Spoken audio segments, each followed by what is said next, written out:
Une école de filles, ça fait synagogue le matin, ça fait Shabbat. Alors, ok. Donc, on a vu pourquoi nos maîtres disent que Abraham, il a accompli toute la Torah Kula. Ce qu'on ne dit pas au sujet de Yitzhak, au sujet de Yaakov. Alors, on a vu la semaine dernière, en haut, la colonne Samerbet, la colonne de gauche, Shalom, la baisse. Alors, qui a Emet, Chotamo chez la Kadosh Baruch Hu, car la vérité, c'est la signature de Dieu. Je ne sais pas du tout qu'est-ce que ça veut dire. La signature de Dieu. C'est le sceau de Dieu. Je ne sais pas ce que ça veut dire. C'est du chinois ou voire du coréen du Nord. Ou alors de l'ukrainien du Donbass, pour moi. Avec les bruits des obus. Voilà. Qui a émis Rotamo chez Kadosh Baruch Hu. La vérité, c'est le sceau de Dieu. Nous, le peuple. Ça peut être joli. Comment? Le peuple, qu'est-ce que vous dites que ça peut bien vouloir dire? Parce que ce qu'il veut dire, c'est que Venamida Azot imida temet baolam hazeh. Cette dimension de la vérité n'est pas la dimension de ce monde-ci qui est un monde de mensonges. Le cas mitzad haemet en raoui haolam hazeh et la Torah shi emet. Vous, ça me rebête, oui. Ça me rebête énormément même, cette histoire. Alors, la colonne. Comment? Eh oui. Alors, la colonne de gauche, 4e ligne, la colonne de gauche. Alors, ce monde-ci n'est pas apte à la Torah qui est vérité. Par contre, Abraham, qui est chesed, ce monde-ci, et oui, la dimension du chesed. Bon, alors, on décrypte. Toi, l'Auvergnat qui s'en façon. Allez, vas-y. Allez, dribble. Allez, mec, les feignasses, là, ce matin. Peut-être que c'est intrinsèque à Abraham, qui est un exemple de l'homme, d'être le chesed. Peut-être que le chesed, c'est quelque chose qui est en l'homme profondément, en réalité. Voilà. En quelque sorte, d'une certaine manière, il est émet dans le chesed. Ouais, d'accord. Non. Alors. Mais en quoi émet, je reprends les mots qu'il dit. Émettre Rotamo chez la Kadosh Baruch Hu, la vérité, c'est le Rotam, ça veut dire c'est le sceau. Le sceau de Dieu, ça veut dire c'est le cachet. Paf. Oui. Je ne sais pas qu'est-ce que ça veut dire. Et ce monde-ci, il n'est pas apte à la Torah. On s'était déjà rendu compte. Non, d'abord, c'est important de le dire. C'est-à-dire quelqu'un qui accomplit la Torah comme il se doit, il est en déphasage. C'est important de le savoir. Il est en déphasage. Non, c'est-à-dire, tu vois, pour un judaïsme dans la cité.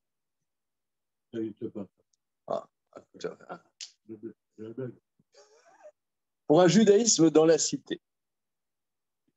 Monsieur, vous êtes pour? Le slogan est porteur. La cité n'a rien à voir avec dans la cité. Non, pas possible. Comment? Non, au contraire. C'est possible, au contraire. Pourquoi? Je ne sais pas. Ça dépend où est-ce que tu situes l'adaptation. Tu peux très bien vivre dans la cité et être dans la Torah. C'est pas le problème. Moi, je n'ai pas de problème. Mais monsieur l'amiral de Prague ne nous dit-il donc point que le quart, mitzada emet, en raouya olam hazeh et la Torah shei emet. Car, du point de vue de la dimension de la vérité, la Torah, qui est vérité, il l'a dit avant, ne correspond pas à ce monde-ci, car la Torah, elle est émet.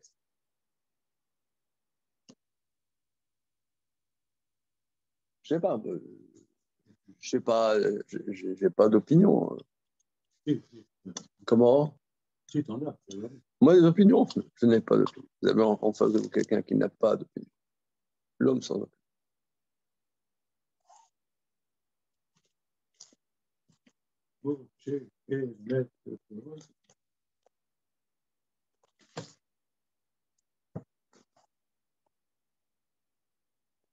La seule cité où Non, c'est-à-dire, Akadosh Baruch Hu, on n'est pas éloquent dans ce monde-ci.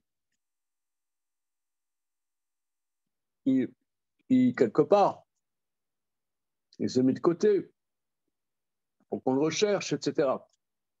Donc,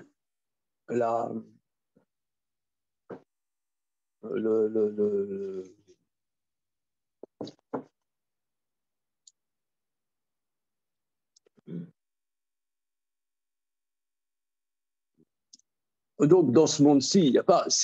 Dieu, s'il voulait que ce monde lui corresponde, il n'aurait pas créé le monde. Pourquoi ça, comme les Rachamim disent, il remplissait tout, il est infini. On dit me saveb kolamim ou me malé kolamim, il entoure tous les mondes et il remplit tous les mondes. Ah, ok, mais concrètement, il a laissé une place pour qu'il y ait une création. Donc, il y a un déphasage par rapport à la vérité de Dieu. Shalom. Donc, il y a un déphasage par rapport à la réalité de Dieu. Ça on l'entend. Donc, quelqu'un qui est... Mais alors, pourquoi on appelle Chotamo chez la Kodesh Baruch Hu? Pourquoi on dit que le Emet, c'est le sceau de Dieu? Cette expression me perturbe. Bon. Vous jouez, voilà. Nous sommes dans une étude participative. C'est-à-dire qu'un document dans le temps, les âges, en fait, qui faisait force de loi, il y avait un sceau. D'accord. Loi du prince. Donc, l'expression d'Hachem, il y a un sceau. En fait, à Torah, il y a le sceau d'Ahmed. Donc, moi, ce que j'entends dans ce que tu dis, c'est que du coup, on peut entendre à l'inverse, faire tout le reste, on sait que c'est faux. Tout le reste, on sait que c'est mensonge. S'il n'y a pas le sceau de Dieu, eh ben, on sait que... Comment tu sais qu'il y a le sceau de Dieu?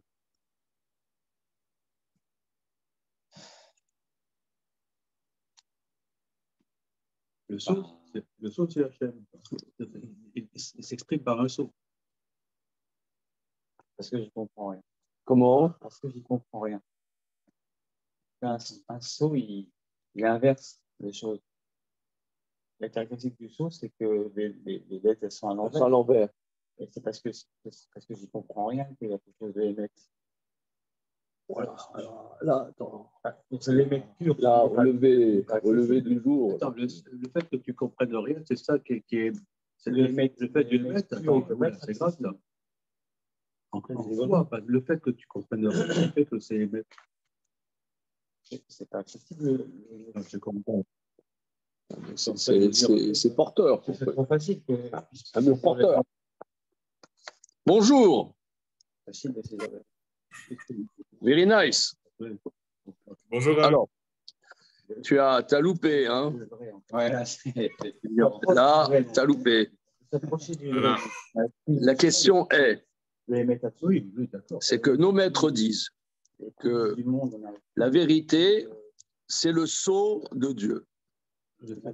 Et le Maharal dit, page Samerbet, en haut, la colonne de gauche, ces dimensions de vérité n'est pas dans ce monde-ci qui est un monde de mensonges. Voilà. C'est pourquoi, du fait de la dimension de vérité, ce monde-ci n'est pas apte à la Torah, C'est intéressant.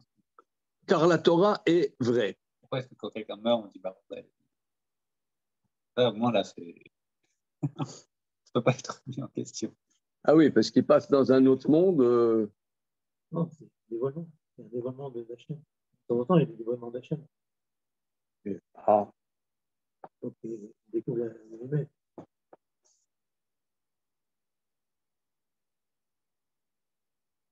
Oui, je reprends là pour. Donc là, lorsque quelqu'un décède, on a la coutume de dire, enfin c'est la Mishnah dans le traité Brachot dit que le proche dit la bénédiction, Baruch atah Hashem Elokeinu melech olam, Baruch Dayan Emet, qui est béni le juge de vérité. Pourquoi là on parle de Emet à ce moment-là, hein, c'est ce que vous soulevez. Pourquoi on parle de Emet? Alors, Michael chez Sportige dit qu'un sot, il dit quand on ne comprend rien, la vérité commence à poindre. Parce qu'un sot, les lettres sont à l'envers.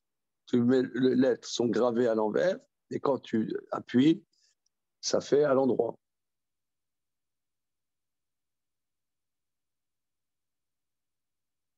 OK.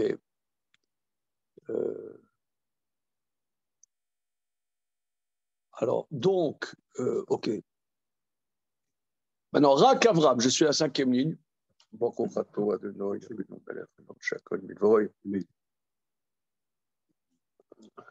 Rak Avraham, Shaya Midato Achesed, dans la dimension et la générosité. Uraou Yalo Amazé Dafka, lui, il est adapté à ce monde-ci. Le cas Avraham Metzad Amida Azot Raoul Liot Dabek Batora Legamre. C'est par cet aspect. Donc ici, il y a plusieurs aspects dans la Torah. Le premier aspect de la Torah, c'est Torah Chesed. Sous l'aspect de Chesed, alors il est dans toute la Torah. La dimension c'est la dimension de générosité, de dépasser la dimension limitée des choses. Voilà, toi, moi je suis riche, toi tu es pauvre, bah voilà, t'avais qu'à bosser, feignasse. Ah, t'es bête, bah, il y a un déterministe, il y a les seigneurs et il y a les esclaves, hein, c'est comme ça. Voilà. Alors, le chesed, c'est dépasser ces déterminismes. Donc ça, c'est donner un sens à ce monde-ci. De ce fait-là, ça donne un sens complet à ce monde-ci. Ça, c'est la dimension d'Abraham. Aval, les Midrash Shamru. Néanmoins, dans le Midrash, ils ont dit Bezrut Yaakov natati Torah l'Israël, kemo shamarnu bechibo kevot Hashem, vezeu inyan acher venarir bazé. Le Midrash dit que c'est par le mérite de Yaakov que j'ai donné la Torah à Israël, comme j'ai dit, donc Gvurat Hashem. Ça, c'est un autre sujet, je ne le développerai pas. Omnam odilber besamur. Néanmoins, je vais le développer un peu dans la suite. Aval Yitzhak Nemra mitzvat shrita. Donc, le point, c'est que Avram, il a accompli toute la Torah, mais au sujet d'Avram, de Yaakov et Yitzhak, on ne dit pas, on dit ça qu'au sujet d'Avram. Yaakov, il y a un certain déphasage par rapport à la Torah.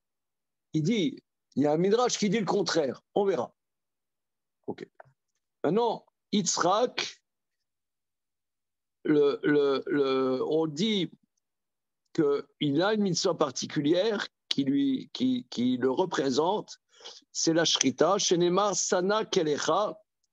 Quand Yitzhak a dit à Esav, prends tes armes et Tsoudali Saïd et va me chercher du gibier. Or, on sait que dans Saïd, il y a un et en plus. Monsieur Michael, le savez-vous? Oui, il y a un et en trop. Nous allons voir ça de recherche.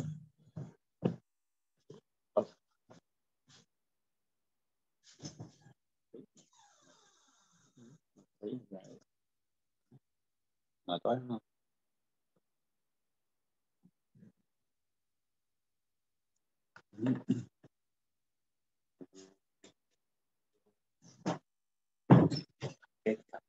Demandez le programme. Demandez le programme. Demandez le programme.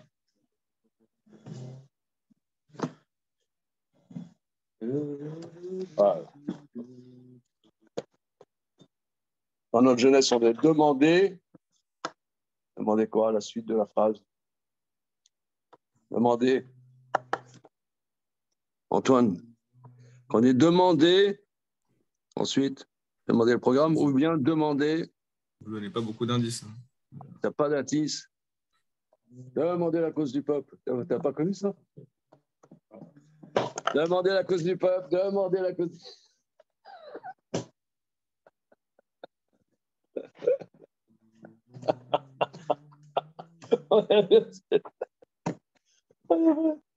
C'est un roman, non? J'ai l'impression que ça n'a jamais existé, ce truc-là. Demandez la cause du peuple.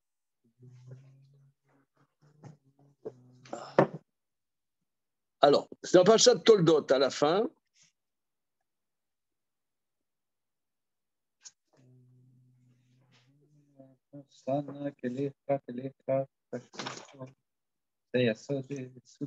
Oui. Alors, Saïd. Donc, dans cette édition, page 62, chapitre Kav Zaïd, verset Gimel. Donc, le Yitzhak veut bénir Ésaü et il lui dit Ve'ata, verset Gimel. C'est bon, Michael? Ve'ata sana kelecha, telecha ve'kashtecha, ve'tse asade, ve'tsudali tsaïd. Maintenant, élève tes armes, tes flèches, ton arme, ton arc, sors de le champ et chasse-moi un gibier. Là, vous avez un astérisque sur le « et » en bas, c'est écrit, on prononce Saïd. Donc, on écrit un « et » qui n'est pas prononcé. Alors là, dans cette édition, il n'y a pas le Balatourim, mais le Balatourim rapporte en vérité, c'est très intéressant ce que le Zohar dit, que le « et » fait référence aux 5 à la Chod Shrita. C'est pas dans les mains. Pas dans les mains. Les 5 à la Chod Shrita, que Yitzhak a demandé à Esav d'aller à la chasse et de faire la Shrita des gibiers. Ça, alors, il explique, ça, c'est la dimension de Midat Adin.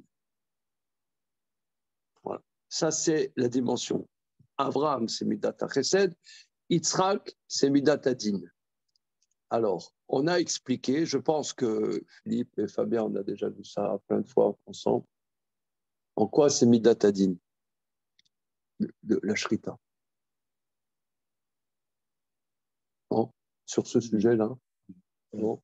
Je n'ai pas l'impression. Non.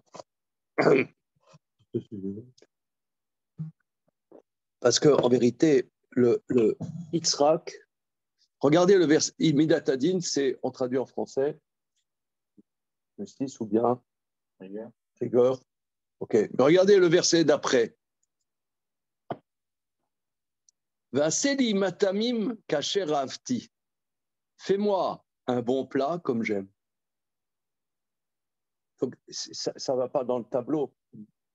Parce que l'imbécile qui est en nous, qui est tranquille, à l'intérieur de nous-mêmes, lui, il pense que la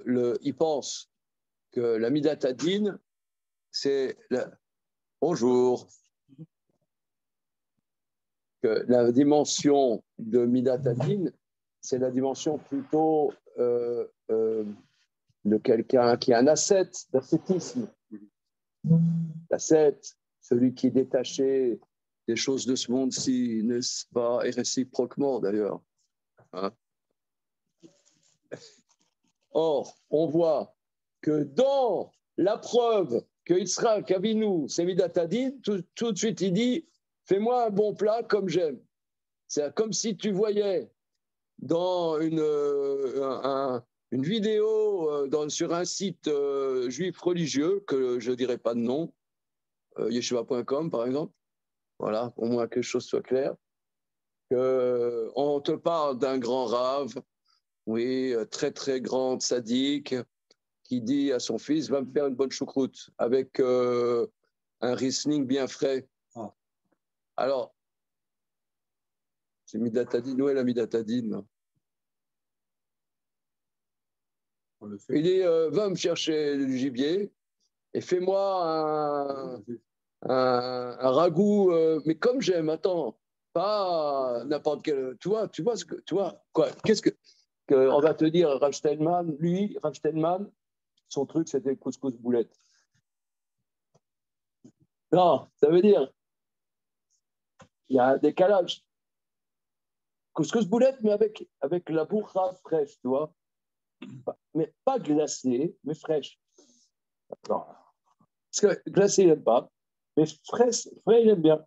Quel est le sujet? On veut apprendre d'ici Midatadine. Le verset dit, fais-moi.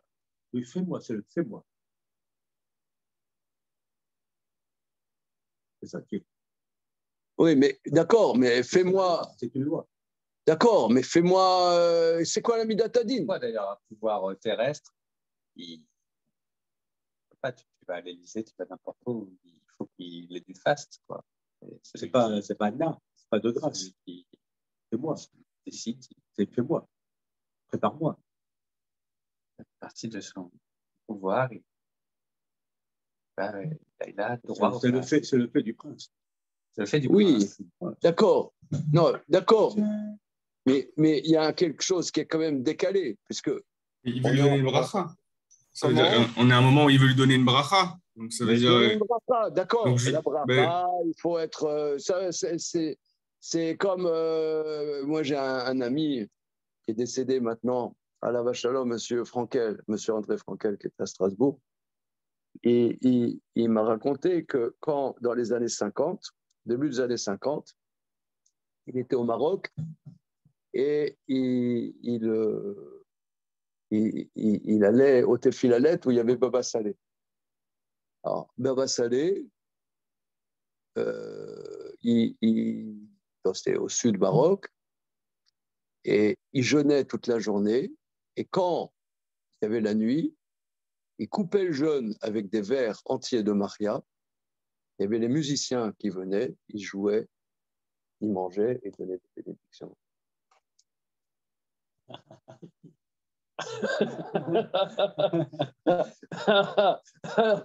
Et il l'a vu, ça veut dire, il n'a pas lu dans un livre, quoi. Non, c'était quand on était dans le local rue de Malte, il y avait en face un hôtel, c'était des Arabes qui tenaient. Et quand je suis allé les voir la première fois, il m'a dit, vous savez, monsieur le rabbin, je viens du Tefilhalet, la ville de Baba Saleh. L'arabe. C'était le seigneur local, Baba Saleh. Mais quand il donnait des bénédictions, c'était la magnificence. Il m'a dit, monsieur Fouquet, d'abord, il coupait le jeûne avec des verres de Marquet. Il a vécu presque 100 ans. On va s'y mettre. Hein. Il coupait le jeûne avec des verres de Maria. Pas un verre de Maria, des verres de Maria. Et les musiciens venaient. Ah non, non, non, non, non, non.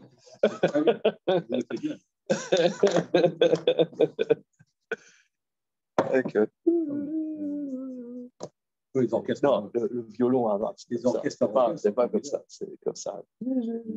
Ici, au jambon.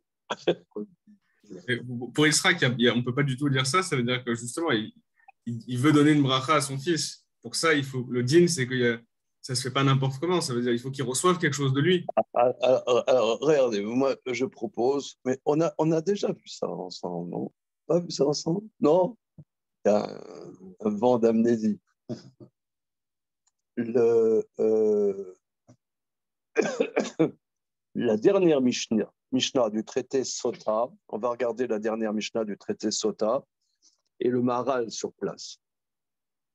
Sota, s'il vous plaît, allez, je vais en chercher.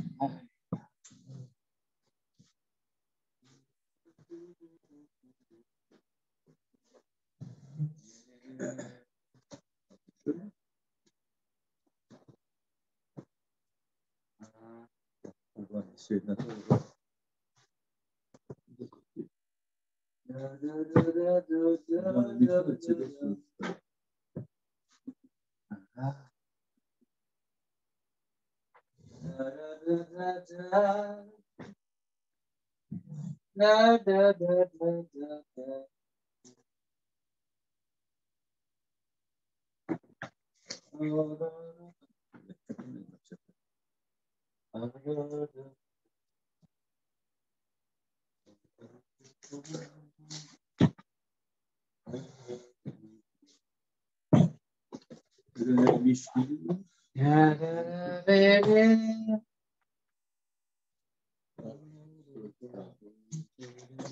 C'est la dernière Mishnah.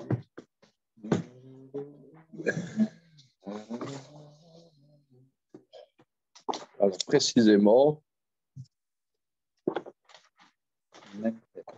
même tête, absolument, c'est ça, même tête. Alors, bon,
je suis désolé, je ne retrouve pas la phrase que je cherche. Je me demande une seconde.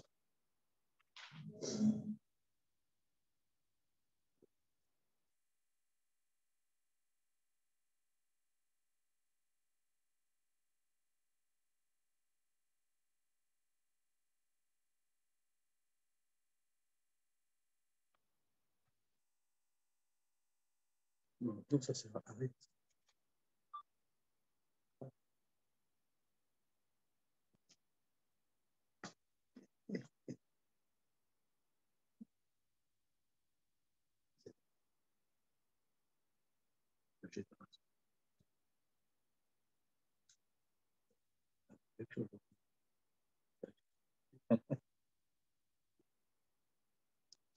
Je regarde dans le Maharal.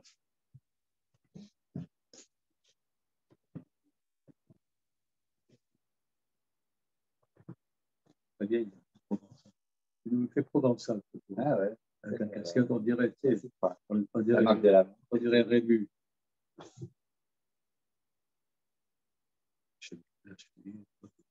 Ouais. On dirait, tu sais, dans le film célèbre. Ah, C'est ça. c'est là. Le tiro, tu crois.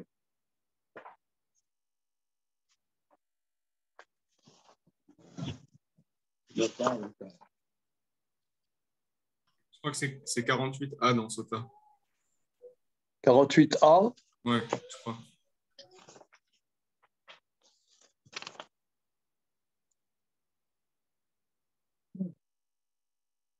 Ah, une seconde.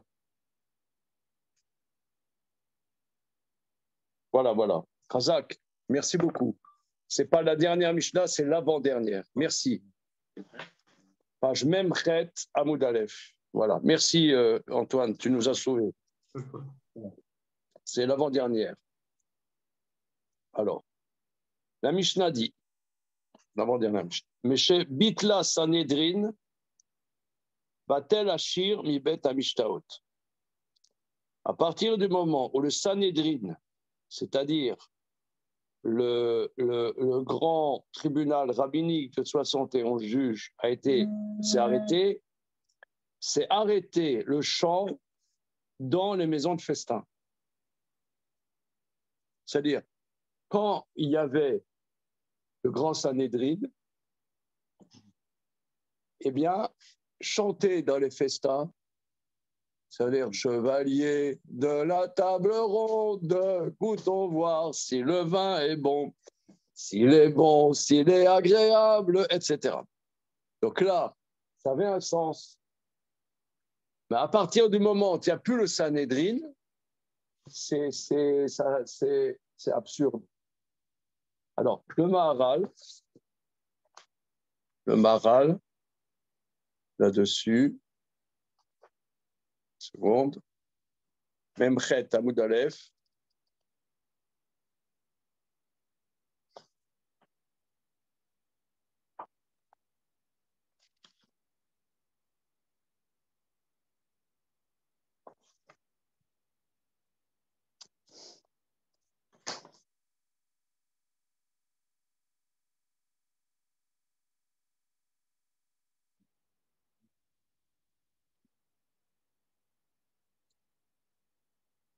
voilà.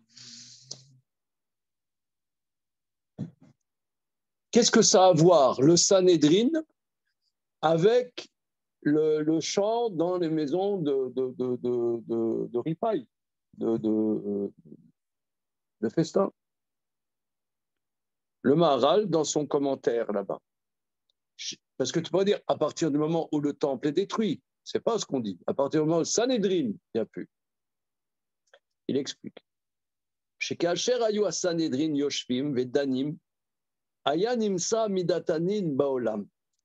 Quand il y avait le Sanhédrin siégeait et jugeait, il y avait la dimension de justice dans le monde.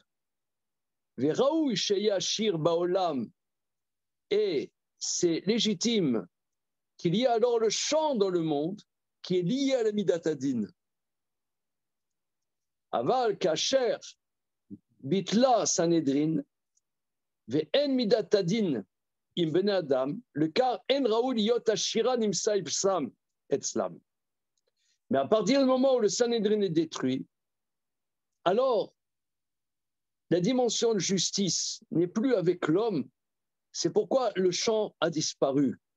Car tout chant est lié à la Midatadin. Bon, c'est du chinois. Mais là, personnellement, ça me paraît clair que le chant, la musique, c'est rigoureux. C'est très rigoureux, la musique. La musique, il y a l'harmonie. Ça veut dire c'est des grandes études. D'ailleurs, nos maîtres disent que dans les 7 sciences générales, il y a la Torah et les 7 sciences du monde. Dans les 7 sciences du monde, une des 7 sciences, c'est la musique. Et c'est peut-être même la science supérieure. Que la musique, il y a l'harmonie. Même, par exemple, les très, très grands musiciens, ils font des dissonances. Quand tu écoutes du Bach ou du Beethoven, ils font des dissonances incroyables. Mais ces dissonances, dans l'ensemble, c'est harmonieux. C'est une science. Comment faire que les dissonances rentrent dans un ensemble harmonieux? Or, l'harmonie, soit c'est harmonieux, soit c'est pas harmonieux. C'est-à-dire, ça casse les oreilles. C'est insupportable, ça casse les oreilles. Donc, si tu écoutes, c'est que c'est harmonieux. C'est midatadin. Or, le chant dans les maisons de festin, c'est la vie humaine. Toutes les activités humaines, quelque part, sont là pour clamer la gloire de Dieu. Mais le problème, c'est que, est-ce que, par exemple, tiens, regarde, écoutez pas, ce soir, on va dans une boîte de jazz tous les deux, hein, ok? Bon, c'est Beatlesman, tu étudies la Torah, qu'est-ce que tu vas faire des conneries pareilles? Bah, c'est quand même une activité humaine. Mais cette activité humaine, est-ce que, Stam, je vais prendre mon pied, on va passer un bon moment, on va se prendre un joint ou on sert Dieu? Il faut qu'il y ait la midatadine pour que cette activité humaine, finalement, elle soit harmonieuse. C'était ça la dimension de Yitzhak Avinu. Il a dit, va la chasse.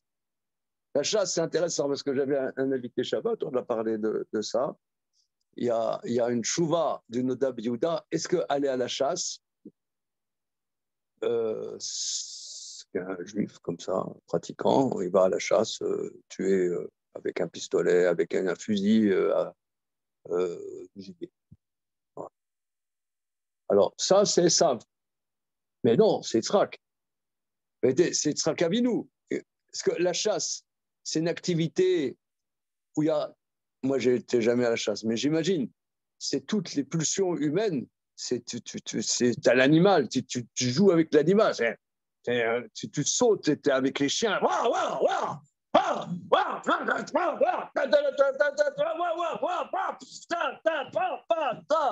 Ouais, tu sautes. Et là, il dit. Et, comment? On recommence. Alors, et lui dit, fais une shrita. Ça veut dire à l'intérieur du délire humain, fais la shrita. La shrita, nous on étudie le Choulin depuis 1 an. C'est extrêmement précis, il faut le couteau très précis. Ça veut dire, tu attrapes le cerf, mais là, tu fais la shrita. On dit, il y a 5 halachot shrita. Ça veut dire, c'est la volonté d'Hachem. Tu fais absolument la volonté d'Hachem à l'intérieur du délire humain. Ça, c'est ça la midatadine. La midatadine, c'est pas être dans son coin et être comment dire ascète. C'est pas ça. C'est à l'intérieur de des pulsions, des activités humaines les plus humaines, intégrer absolument que la volonté de Dieu complète. Et ça, quand il voyait Yitzhak, que Esav, il allait dans les champs, il faisait des expériences, il dit, c'est le Mashiach. Pourquoi il aimait Esav, Yitzhak? Parce que quand il voyait qu'il n'avait pas froid aux yeux, il disait, ah, c'est le Mashiach. Lui, ça va être le Mashiach. Si il arrive à l'intérieur de tout ça, faire la volonté de Dieu complète, ça, c'est Midatadin. Ce n'est pas donné à tout le monde. Midatadin, c'est pas donné à tout le monde. La plupart des gens ils disent, voilà, est-ce que c'est bien de s'y connaître dans les sciences des goyim? Chas v'shalom, c'est de la Touma. C'est chas v'shalom, on doit faire qu'étudier la Torah, etc. C'est vrai, parce que pas tout le monde peut, à l'intérieur des choses de la vie, mettre la volonté de Dieu. C'est pas tout le monde. Il faut être très... C'est élitiste. C'est très difficile. C'est extrêmement difficile de faire ça, par exemple, dans le domaine de la biologie, de la science naturelle, et même dans le de jazz. Oui. Dans le club de jazz. Un club de jazz. Ouais. Ouais, c'est après, tu pars. Tu pars. Tu n'es plus dans le service de Dieu. Ouais.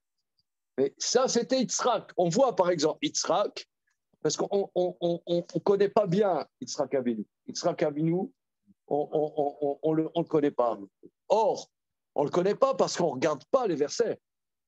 Si on regarde, on censure les versets. Regardez un peu plus haut, une seconde.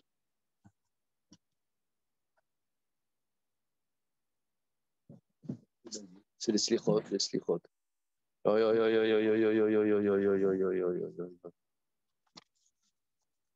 Regardez. Alors là, ce n'est pas pour les bébés, attention. Les bébés, tu sors. Antoine, mets-toi des boules qui Je sors.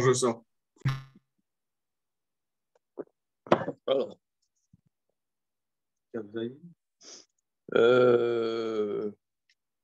Chapitre Kavav, Pasuk Vav, page 59 de cette édition. Vayeshev Yitzhak Begrav. Yitzhak s'est installé dans la ville de Grav. Grav, c'était la ville des Philistins.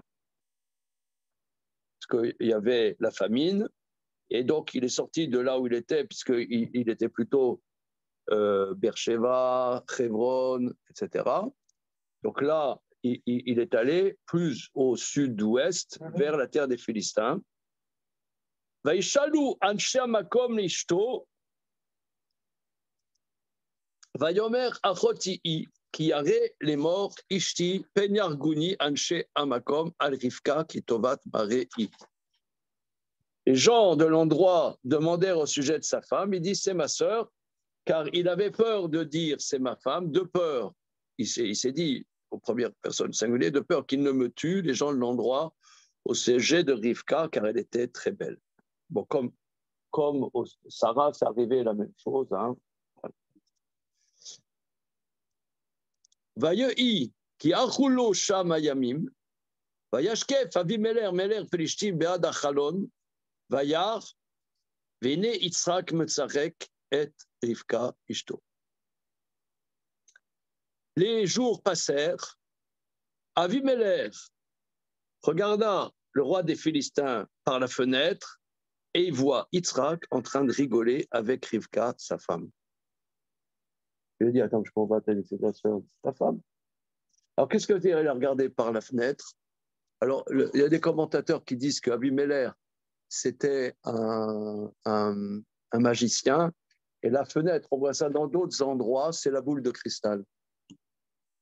Et regardez la boule de cristal. Voilà. Il a vu Yitzhak. Alors, on voit qui c'est Yitzhak. On dit, on ne sait pas qui c'est. Alors, on dit Midat Adin. C'est quand même rigolo, non? C'est le seul auquel on dit ça dans la Torah. C'est marrant avec ça. C'est un truc de dingue, non?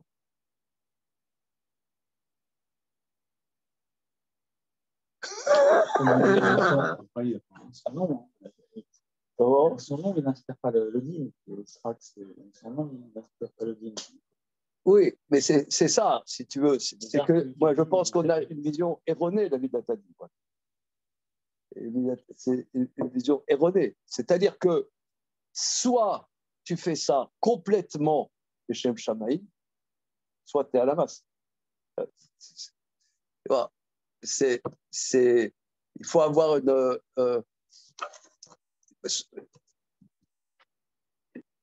Yitzhak, ce qu'il faut comprendre, c'est un rescapé de la Kedat Yitzhak. nous, si on prend les choses simples, son père allait l'égorger. C'est toi qui connais un peu en psychanalyse. Il y a de quoi faire. Ça veut dire, on prend les choses simples. Son père allait l'égorger au nom de Dieu. Ok, il n'est pas mort, mais il faut C'est un traumatisme. Il faut s'en sortir, quoi. C'est un traumatisme. Il faut faire quelque chose. Moi, j'ai connu des gens rescapés des camps. Il y a plusieurs des gens rescapés des camps de concentration. Il y a plusieurs styles. Moi, j'ai connu un monsieur particulièrement, mais pas que un, qui était rescapé des camps. Et après, il n'y avait plus de limite. Tu vois, par exemple, c'est des gens qui ont construit des fois, certains, des fortunes colossales, parce qu'ils n'avaient pas de scrupules. Ils s'en foutaient. Après ce qu'ils ont vécu, ils s'en foutent. Tu ne te fais pas peur. Et ils sont là, je dirais, pour kiffer. Certains, hein, pas tous, évidemment. Certains, c'est des gens, il y a eu des grands escrocs qui sont sortis de la chose. Il y en a qui sont allés au Brésil, aux États-Unis, qui ont construit des fortunes colossales. Ils n'ont rien à foutre. Rien à foutre. Et moi, pour moi, c'est Yitzhak Avinu. Tu vois, c'est le monde. On va faire quelque chose avec ça. Mais avec Midat Hadin, c'est pour la gloire de Dieu. Et quand il a vu Esav, qui était encore plus débridé que lui, il dit, oh, ça c'est le Mashiach.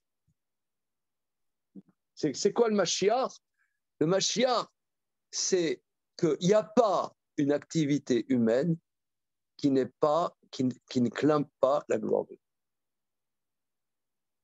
C'est-à-dire, voilà, nous, on est des juifs orthodoxes, voilà, on fait ci, on fait ça, le protocole, c'est comme ça. Ah oui, attention, ça sort du Derer à Torah. Machin. C'est bien, je ne dis pas que on n'est pas au niveau d'Yitzhak Avinu. Nous, on a besoin de ça. On a besoin d'être cadré, des Gdarim, sinon on... Je me demande quand il se retrouve, là, sur le bois, le couteau est au-dessus de lui, c'est un traumatisme incroyable. Mais le bélier qui est dans le buisson, et c'est celui-là qui va être. Ce qu'il a vu que à sa place, c'est un animal qu'on va se retrouver. Cet animal, je me demande s'il n'a pas pris une importance extraordinaire pour lui. Et le fait qu'il demande à ça d'aller chasser, est-ce que ça ne rejoint pas la vision qu'il a eue de cet animal dans sa copie à sa place? Il était marqué par cette chasse. Par cette animalité, ouais, qui le sauve finalement. Qui le sauve. Et là, on demande à Esav de passer quelque chose de... une puissance matérielle. Que la matérialité a une puissance qui nous sauve quelque part. Voilà. Et ça, c'est pas tout le monde qui peut comprendre, tu vois. Pas tout le monde qui peut comprendre. Et quand il a vu Esav là-dedans, il a dit, et les Rachamim disent, Esav, c'était pas bon, mais David, c'est le Esav kasher. C'est pour ça que David, il est des fois, il n'est pas clair. Des fois, il sort des trucs, il sort des balises. Voilà. Et c'est le Mashiach. Lui, il chante, David, il chante. Mais tu vois, les Télim, heureusement que la plupart des gens ne comprennent pas les Télim. Mais si tu vois Télim, c'est pas c'est pas rose bonbon, hein, c'est oui, tu châtieras tous mes ennemis. Il est là, par exemple, la paracha d'hier. On voit la moitié de la paracha, c'est sur la guerre. C'est un truc de dingue. David, c'est un homme de guerre, tellement un homme de guerre, et il aimait faire ça. Il aimait faire la guerre. Et tellement il aimait faire la guerre que Hachem l'a dit, toi, tu ne pourras pas construire le Beth Amikdash. Mais on dit que c'est la Neshama du Mashiach. Donc la Midatadine, c'est une dimension qui est donnée au tzaddik. C'est pour ça que nous, on n'a pas cette idée parce que on n'est pas à ce niveau. On n'est pas à ce niveau. On a besoin de limites, parce que s'il n'y a pas de limite, on ne comprend plus.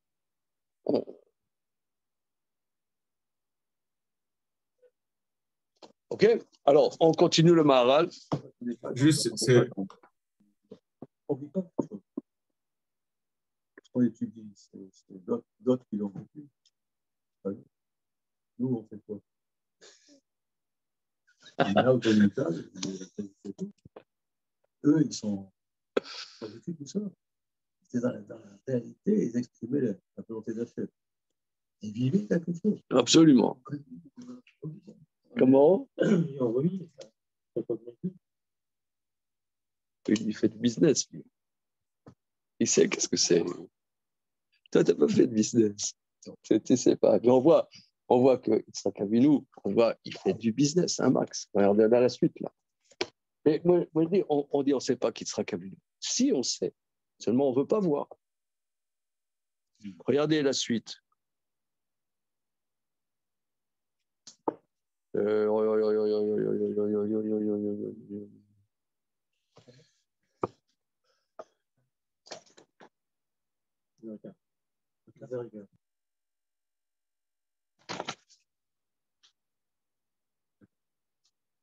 Regardez le verset Yud Gimel.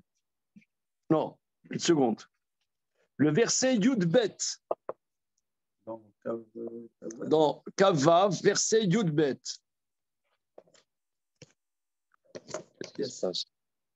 C'est bon là? Les puits. C'est bon? Comment? Pour les puits. Creuser les puits. Verset Yud Bet. Va Isra Yitzhak ba'aretz ha'i va imtsa bashana ha'i mea she'arim vavarechu Hashem. Yitzhak a semé dans la terre, la terre des Philistins. Il a trouvé cette année 100 mesures. Qu'est-ce que ça veut dire 100 mesures?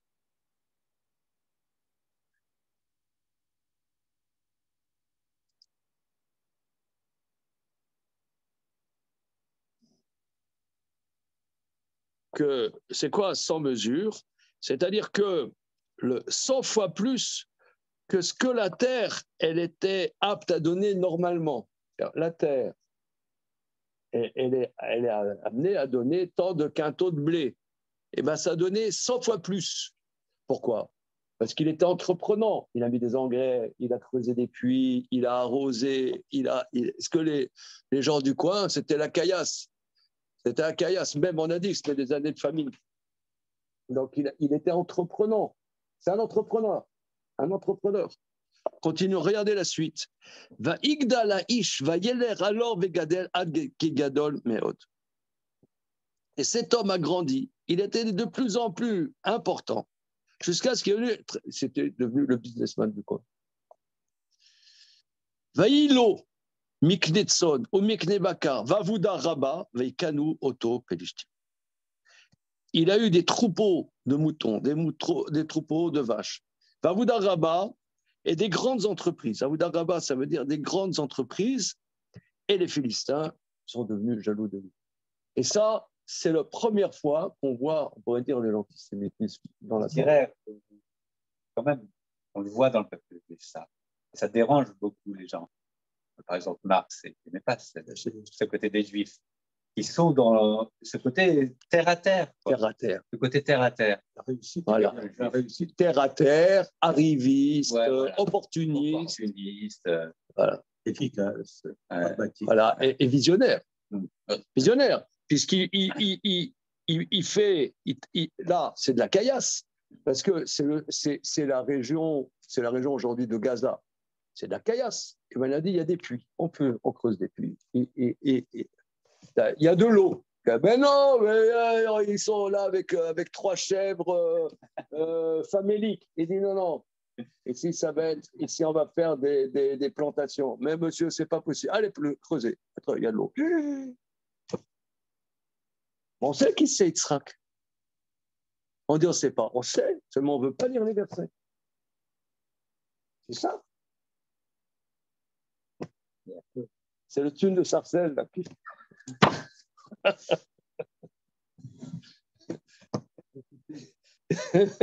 le mec, il dit voilà, moi, je vais avoir 200 magasins. Là, c'est comme par exemple, il paraît le patron de, je crois, Hyper Cacher, qui est actuellement celui qui finance principalement Rav Katz, Michel Ohayon. Il n'avait pas un radis, il a construit un empire immobilier. Il est parti avec 0 centime, paraît-il. Je ne sais pas, on m'a dit comment il a commencé, mais il a acheté tout un... Je crois que c'était à Bordeaux, tout un quartier. Comment hein? Oui, il est de Bordeaux, il a acheté tout un truc pour faire un centre commercial. Il n'avait pas un radis. Mais je ne sais pas quelle combine il a fait. Il était visionnaire. Visionnaire. Parce qu'il a un problème. Pourquoi il ne reste pas là comme les choses elles sont? Il veut quelque chose. Il y a une volonté, il y a une vision. Ça, c'est Midatadin. Parce que toi, soit tu deviens un dévoyé, un rien du tout, un pourri, soit tu fais quelque chose avec ça. Ouais. Et si tu fais quelque chose, c'est un kiddush Hashem. C'est ça le Mashiach.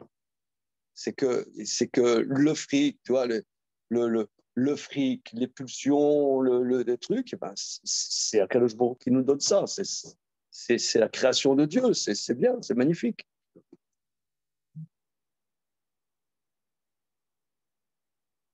Ça fait des enjeux.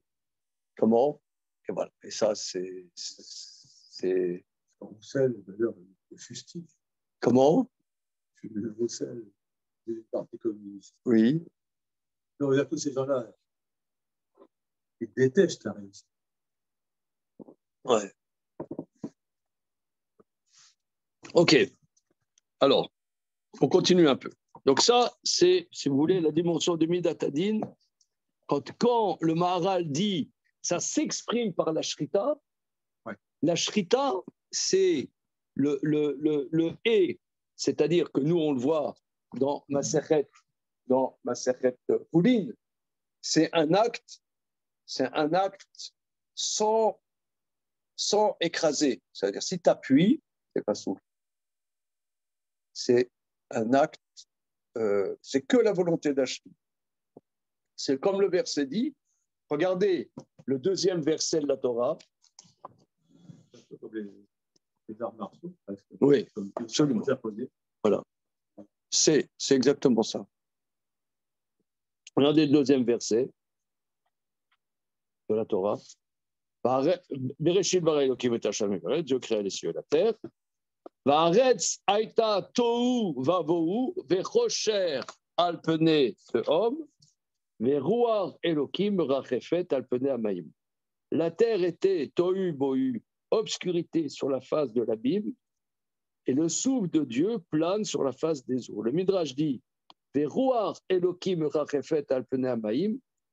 Le souffle de Dieu plane sur la face des eaux, c'est Rucho Shel Mashiach, c'est le souffle de Mashiach, c'est la Shrita. La Shrita, c'est et. C'est comme quand tu dis qu'on voit ça dans les arts martiaux japonais, c'est pas comme ça. C'est le geste, tu vois, les bouddhistes, ils disent Ouais, c'est le et. Enfin, c'est le souffle. Voilà. Et donc, à l'intérieur de la chasse, tu mets la volonté de Dieu. Et ça, c'est. Mais il ne voulait pas. Il ne voulait pas. Alors, on continue. On reprend. Veyadoua, qui a shrita, entre parenthèses, vous savez, il y a le livre, La voile de la Torah du Rav Mouk. C'est un livre vraiment exceptionnel. Il dit que les cultures extrême-orientales viennent d'Abraham. Comment? Je vous montre ça. Oh. Ouais, les matanotes. Comment? Tu t'y attendais pas. Alors, regardez, c'est à la fin, une seconde, c'est à la fin de Parashat, une seconde.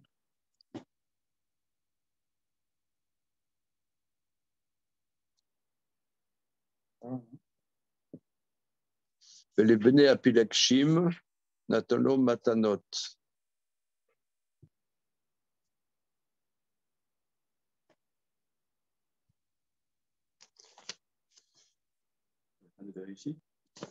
Non. C'est dans Chaye Sarah.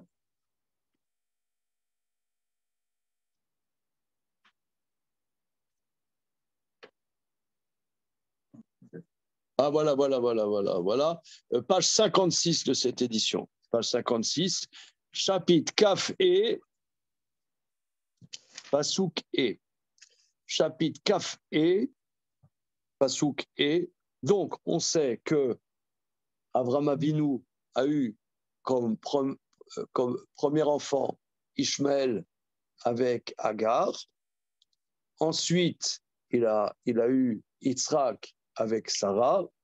Et ensuite, il a eu des enfants avec Ketura. Après que Yitzhak se soit marié avec Rivka, il s'est remarié. Alors, la tradition nous dit que c'est Agar.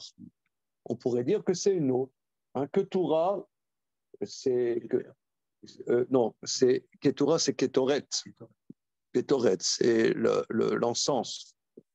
Voilà. Alors, on peut reprendre le verset Kaf et regarder le chapitre Kaf et Pasuk Aleph. Va Yosef Avram, Vaikar Isha, Ushma Ketura. Il a rajouté Avram, il a pris une femme, son nom c'est Ketura. Quand on dit son nom c'est un tel, ça veut dire que c'était une femme vertueuse. Vateledlo et Zimran, ved Yokshan, ved Medan, ved Midian, ved Ishbak, ved Shuar. Alors pour quelqu'un, parce que là, Sarah, elle a dit c'est pas possible que je puisse avoir un enfant avec Abraham tellement il est vieux. Après la mort de Sarah, il a encore des enfants, ce qui est quand même impressionnant. Yokshan, Yalad et Sheva, Vedodan, Benedidan, Ayu Ashurim, le Tushim, le Umim, Benemidian, Efa, Efer, Vechanor, Vavida, Velada, Kolele, Benekutsa, c'est l'enfant que toi. Vaïten Avram, et Kol Asherlo, le Yitzhak. Il a donné à Avram tout ce qu'il avait à Yitzhak, ou les Bnei Apilakshim, Asher, le Avram, Natan, Avram, Matanot, Veishalchem al Yitzhak beno beodenu chai, Kedma el Eretz Kedem. Et au fils des concubines d'Avram, alors Pilakshim, il y a, vous savez que nous on dit que la Torah, elle est pareille pour les Ashkenazim, pour les Sfardim, c'est pas vrai. Alors, il y a des petites nuances. Comment? Des petites. Et il y avait des versions, vous voyez, Pilakshim, il y a un Yud à la fin. Mais Rashi, lui, a une version, si je ne m'abuse, regardez, à Pilakshim, Pasuk Vav, Chaser Ketiv. Shelo Aïta Ela Pilege Shachat I Agar I Ketura. Rashi n'avait pas le chumash que nous avons. Parce que dans Pilakshim, c'était écrit comme ça dans le chumash de Rashi.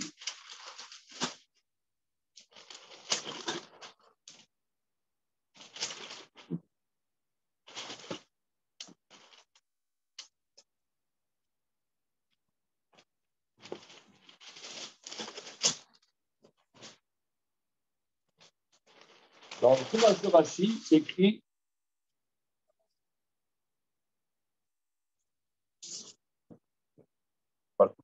Pilakshim, avec un chirik, mais pas de yud. Mais nous, on a un yud. Dans tous les sifrei Torah que nous avons, ça, c'est paradage. Là, c'est un yud. Mais dans le chumash qu'avait Rashi, il n'y avait pas de yud. D'où la dracha que Pilakshim, il n'y a pas de yud. Pourquoi? Pour nous dire qu'il avait eu une seule concubine, Agar, c'est Ketura. On ne veut pas dire qu'il y avait deux Yud et qu'il en manque un. Il a Kshimim comme Les Gesh. Ah, c'est ça. Les Gesh. Alors, il y a une petite lettre, hein. Chaser Ketiv Aleph.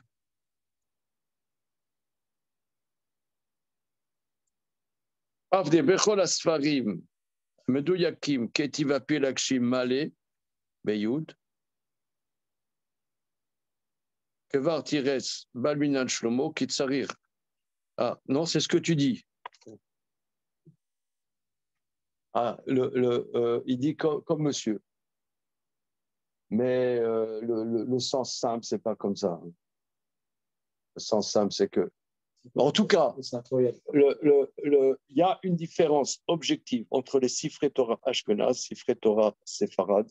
C'est un mot dans la paracha de la semaine prochaine, paracha de Kitetse. Petsua Daka, lo yavo Petsua Daka, mais Israël. Mais Kalachem. Daka, dans le Sefer Torah, je crois, Ashkenaz, il y a un Aleph. Sefer Torah Séfarad, c'est un E. Petsua Daka. C'est ça. Là, c'est différence objective. Donc, moi, ça ne me dérange pas de dire que, pas comme il dit le monsieur, pas comme il dit. Il y a comme tu dis.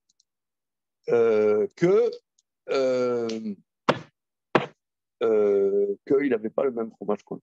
Je pense qu'il y a d'autres endroits, c'est comme ça. Alors, regardez le verset suivant. Alors, le verset suivant, ce verset 20, et au fils des concubines d'Avram, Avram a donné des cadeaux, il les a renvoyés de devant Yitzhak, son fils, quand il était encore vivant, Kedma vers l'est, vers la terre du Levant. La terre du Levant, alors il y a plein d'explications à ça, mais la voix de la Torah du Rabbamou rapporte qu'il y en a qui expliquent que toutes les traditions extrême-orientales, ça vient des descendants des Ketura. Ça vient du monothéisme de la Torah, d'où le bouddhisme. En vérité, le bouddhisme est une révolte par rapport au paganisme qu'on trouve dans l'hindouisme. Bien qu'il y a beaucoup de paganisme dans le bouddhisme, mais fondamentalement, c'est une dimension unitaire. C'est une dimension unitaire et les traditions qu'on peut trouver dans le zen, etc., seraient des racines dans la tradition d'Abraham. C'est Hatsoum.